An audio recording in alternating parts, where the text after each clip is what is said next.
Ayoko kasi ng kaibigan na na ang topic nyo lagi is ibang tao lang. Hindi ko na lang pinapansin kung ano yung mga red flag niya kasi ang thinking ko nun, matagal ko naman na siyang kaibigan. Turns out, nagkaisahan ako ng buong klase. Ako yung naging red flag dahil sa isang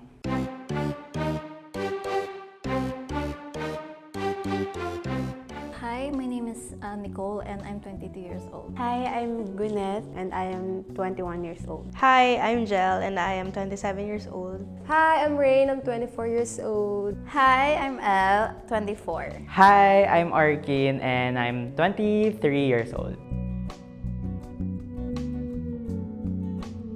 Pinakamasamang karanasan, siguro ako yung naging red flag towards them dahil sa isang crush.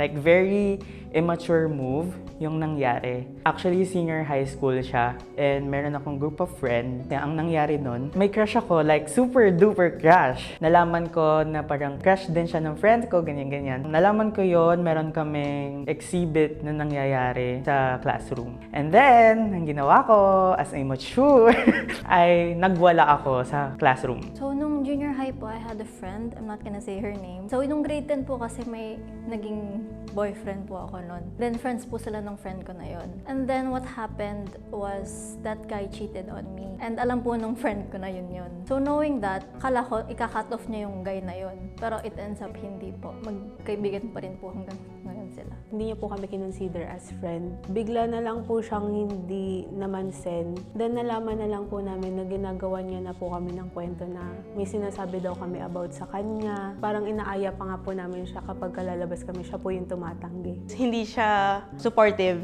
Like, if masaya ka, siya hindi siya happy. Ayoko kasi ng kaibigan na na ang topic nyo lagi is ibang tao lang. Parang nangbabash lang ng ibang tao. Ayoko nung ganong energies. Minsan tumatahimik na lang ako kapag ganon. Kasi nag-reflect siya dun sa like, self-principle ko din na ayoko talagang pinag-uusapan yung ibang tao, ganyan. Like, lalo na pag negatively. Na-break yung trust ng high school pa. Parang may pinagkatiwalaan ako ng opinion ko. Then, nalaman ko na lang, sinabi na. Tapos parang, turns out, nagkaisahan ako ng buong klase. Ganon siya kalala. Hindi lang ng group of friends ko, buong klase. So parang, wala akong malapitan kahit sino.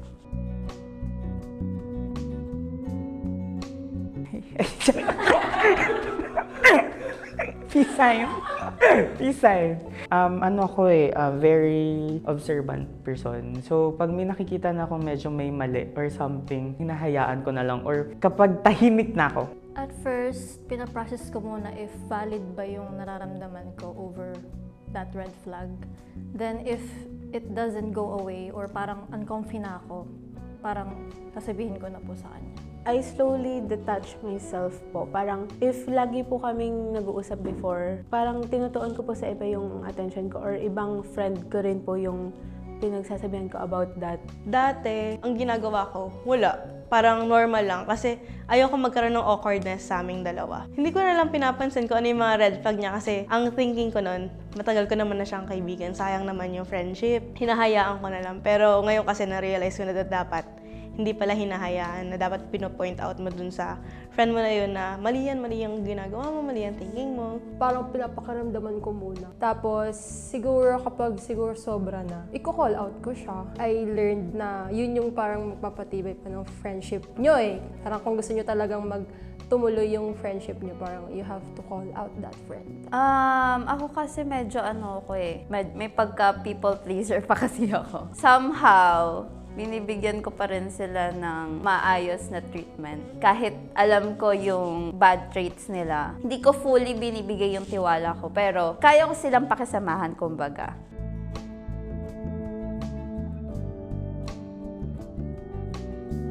Nagbago talaga. Hindi na mababalik kung ano yung dating tayo. Parang ganun. Ay, si A naman. So, hindi na maibabalik kung ano yung friendship na meron tayo dati. Yes po. It made me look at them negatively and sumala po yung trust issues. Lagi po, isasabihin ko sa kanya, yung napansin ko. Pero if hindi po talaga siya nagbago, dun po talaga na nawawala na po ako ng ganang makipag-interact sa kanya. Oo, kasi kinoconsider niya yung self niya as an ally of the LGBT community. If ally ka, dapat hindi ka homophobic sa iba. Dapat tinatanggap mo pa rin kung sino mo, kung friend mo yan, kapatid mo yan, relative mo yan, dapat tinatanggap mo pa rin sila. I think meron, oo. Parang nagbago yung belief ko na yung isang tao magsistay na ganun siya, na yun lang yung pagtingin mo sa kanya. Of course. Lalo na kung ako yung naka-notice or naka-witness ng red flag. Siyempre, nagiging mas cautious tayo sa kanila. Kasi ganun din yung trait ko eh. Parang nagdi-distance ako sa kanila. Pag alam kong medyo kailangan ko maging cautious sa kanila. Pero kaya ko silang pakisamahan.